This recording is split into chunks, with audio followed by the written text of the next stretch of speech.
Shalom kawan-kawan dan Bapak Ibu, jumpa lagi pada kesempatan yang baik ini dan salam sejahtera untuk semua.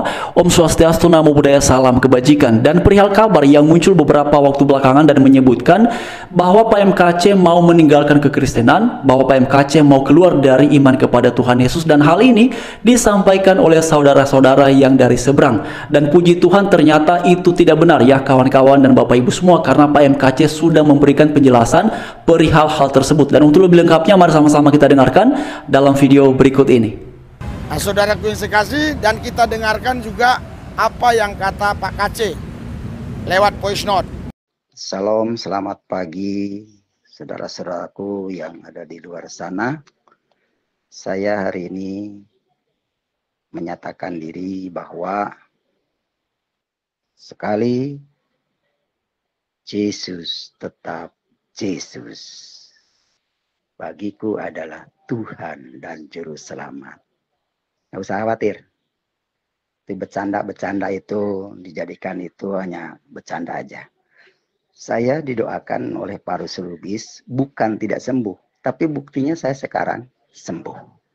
Ya, saya bisa jalan walaupun sekarang masih tertatih-tatih pakai tongkat. Sekalian salam buat semuanya, tenang saja. MKC tidak akan goyah tentang keimanan. Amin. Mungkin Anda bertanya ya, kenapa kok Pak KC bisa voice note? Di lapas itu saudara, itu ada memang fasilitas dikasih oleh pegawai lapas untuk orang bisa video call lewat HP lapas yang disediakan lapas, bukan lewat HP pribadi. Jadi voice note-nya lewat HP yang ada di lapas yang sudah disediakan oleh lapas ya.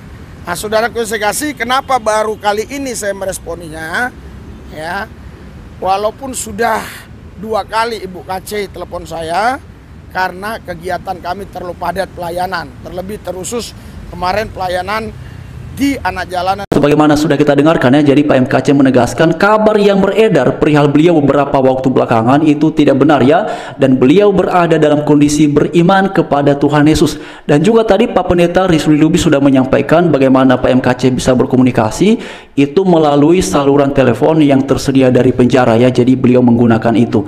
Nah kemudian kawan-kawan dan Bapak Ibu semua, pertanyaannya adalah mengapa saudara-saudara yang dari seberang menyampaikan kabar tersebut? Apakah yang menjadi motivasi? Apakah kemudian yang menjadi dorongan dari mereka sehingga melakukan hal itu? Ya saya pun juga tidak tahu, tetapi apapun itu kawan-kawan dan Bapak Ibu semua, karena kan kita juga tidak bisa ya membatasi orang untuk beropini, membatasi orang untuk menyampaikan sesuatu, jadi kita tidak bisa membatasi itu ya. Namun hal yang perlu kita lakukan adalah kita mesti bijaksana juga ini ya, menyimak memfilter ya informasi-informasi yang beredar, dan puji Tuhan tadi sudah ada kabar dari PMKC. Lalu kemudian kawan-kawan dan Bapak Ibu semua, apa yang bisa kita pelajari dari hal seperti ini? Bagi saya secara pribadi penting sekali kita sebagai sesama orang yang beriman kepada Tuhan Yesus untuk saling menasehati, saling menegur, saling mengingatkan antara satu dengan yang lainnya.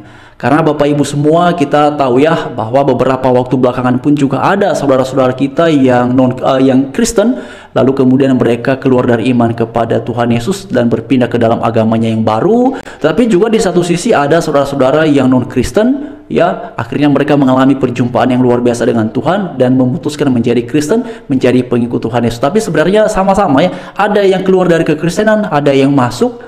Ya, cuman memang Bapak Ibu semua, tentu ya saya secara pribadi kalau melihat ada saudara-saudara seiman yang meninggalkan iman kepada Tuhan Yesus, rasa kehilangan juga ada ya Bapak Ibu semua, rasa sedih juga ada. Tetapi kan hal seperti ini mesti kita tempatkan pada porsi yang tepat, pada tempat yang tepat, supaya kita jangan memaksakan orang, oh kamu harus tetap dalam Kristen, tidak boleh seperti itu. Karena Alkitab katakan untuk menjadi seorang Kristen itu adalah haruslah panggilan hidup.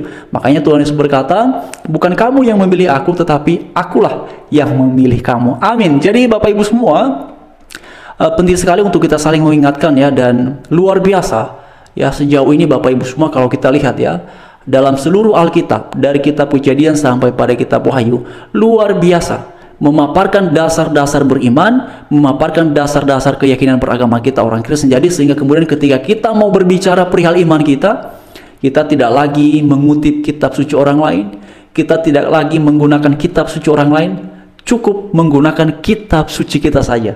Nah inilah salah satu keistimewaan Inilah salah satu luar biasanya iman Kristen dan hebatnya Alkitab. Ya, ia mampu menjawab segala tudingan, segala tuduhan yang dilontarkan kepada kita orang Kristen perihal iman kita.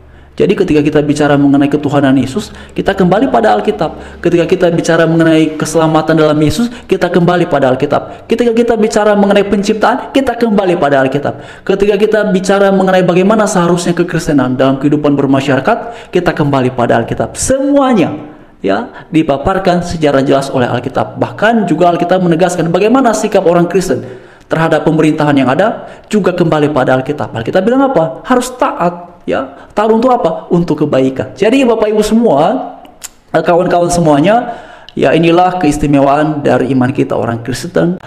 Perihal MKC yang tadi kita bahas di bagian awal, saya rasa itu sudah jelas sekali.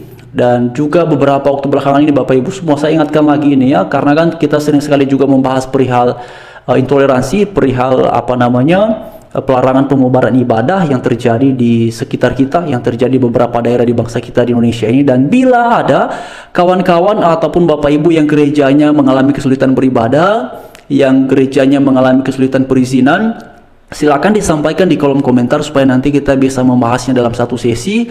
Jadi mari kita ramaikan bersama-sama, viralkan bersama-sama dengan harapan akan ada solusi yang berkeadilan. Karena kita tidak boleh berdiam diri perihal pelarangan-pelarangan ibadah, perihal pemubaran ibadah, bahkan juga penolakan gereja. Karena hak beragama,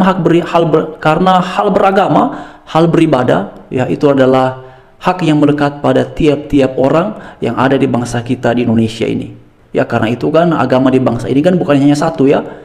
Agama di bangsa ini ada banyak, dan itu sebabnya Indonesia ini dikenal sebagai negara yang beragama, bukan negara agama. Dan juga mari terus menyuarakan perihal tegaknya toleransi di bangsa kita di Indonesia, karena sudah luar biasa ada saudara-saudara juga yang non-Kristen ya, bahkan lebih sering menyuarakan perihal toleransi ini, seperti Bang Ade Armando, ya lalu kemudian Abu Janda dan beberapa orang lainnya yang sering sekali memberikan perhatian perihal tegaknya toleransi di bangsa kita di Indonesia. Karena itu hendaklah juga kita sebagai orang Kristen yang dalam hal ini jangan sampai terangnya kita ya kalah dengan terang dari saudara-saudara kita Ade Armando, Abu Janda dan yang lain-lain perihal menyuarakan pentingnya tegaknya toleransi di bangsa kita di Indonesia. Karena sesungguhnya kita tidak bisa mengabaikan sebuah fakta bahwa yang selama ini menjadi korban dari aksi-aksi intoleransi adalah saudara-saudara kita yang beragama Kristen di beberapa daerah di bangsa kita di Indonesia ini.